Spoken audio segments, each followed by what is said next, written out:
Friday, the 6th of October, and we got the jingle. We need the jingle. So we've got Nadia, Mike, and the jingle. Great.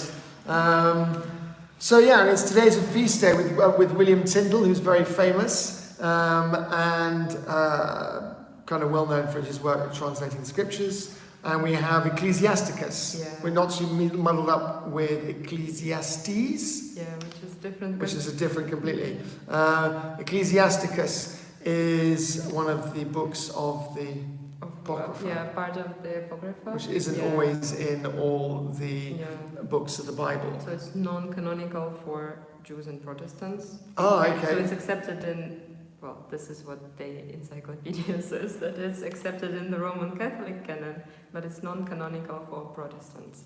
But it's also considered the Book of Wisdom, right? So it's all about wisdom itself. So we've read, in the last couple of days, we've read advice on different things, on different spheres of life, on wisdom, on dealing with others, and lots of things. And it's amazing, isn't it? Happy is the person who meditates on wisdom and reasons intelligently, reflects in his heart on her ways. I love the thing about tent pegs, about pegging, using a tent peg to peg wisdom into the tent of your dwelling. That was rather lots of great wisdoms.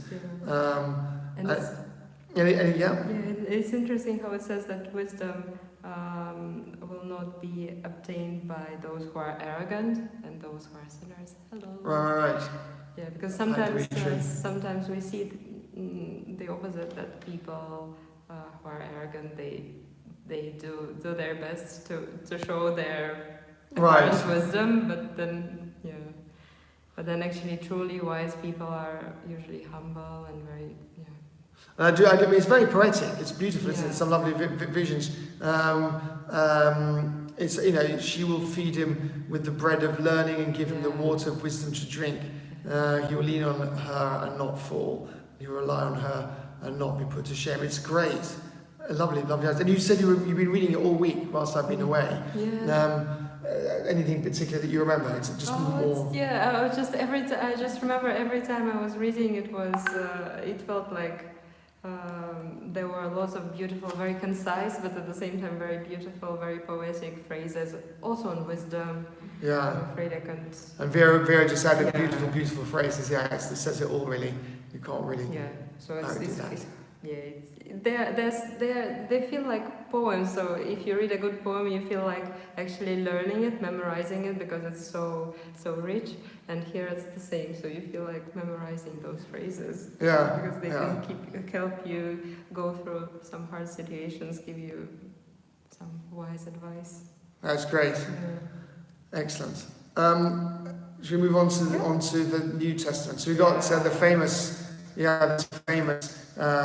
passage in Mark 14 where Jesus is before the council, and they're all trying to find ways to condemn him, particularly with false testimony against him, which doesn't match up. Which always the way whenever people start lying about things, they never match up. Whenever you start lying about anything, eventually the lies just all fall to pieces. So it's always much better just to stick with the truth. Actually, that's true. It's actually interesting how usually at the beginning of his ministry, especially, Jesus doesn't say that he is the Messiah or tells others not to speak about him. But here he says, I am. Right. So when he is asked, so here he finally says, yes, I am. So you will see the Son of Man seated at the right hand of the power, coming with the clouds of heaven. So here he acknowledges it and blatant, with no doubt. And it's very interesting because he's saying, we heard him say, I will destroy this temple. It is made with hands, and in 3 days I'll build another not made with hands, which is of course him. Yeah. Right? It's not. We always tend to think it's the temple, which actually is made out of stone in Jerusalem, and actually it's his temple, which is a temple, a place where God resides. And he said it's going to be destroyed, and in 3 days I will build another not made with hands, which is of course him being resurrected out of the grave, and building another temple, which actually is one that includes all of us. In his victory over death, which is amazing. And it's interesting how we can understand this in retrospect, because we know what happened later. It may in the moment it may have sounded quite confusing, probably. Yeah, it's very true actually. It's always easy to look at anything with the wisdom of hindsight, having had time to reflect. But as it happens in the heat of the moment, it is very difficult. Like anything, any sort of learning, any sort of activity, when you're on the spot, it can be a real challenge and stressful as well, because you have to make decisions in real time. And it's eventually again said all of them condemned him as deserving death. And then always it's very interesting, so they've condemned him. But then also I always think it always brings out the worst in people. It says some began to spit on him, to blindfold him and to strike him, saying to him prophecy. And I always think it's very weird how people seem to think it's okay to behave terribly. To a person who's been condemned to death.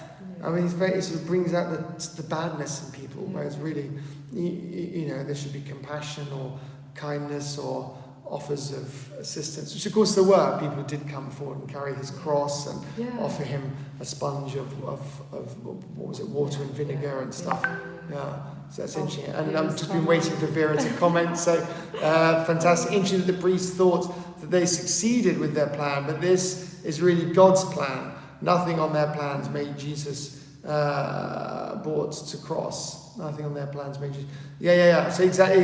So basically, they're all instruments of God's plan. He's one step ahead of the priests. Yeah, because here Jesus looks really humble, but again, if we look back in John in previous chapters, some time ago, he said that this would happen actually. So he knew that all this would happen.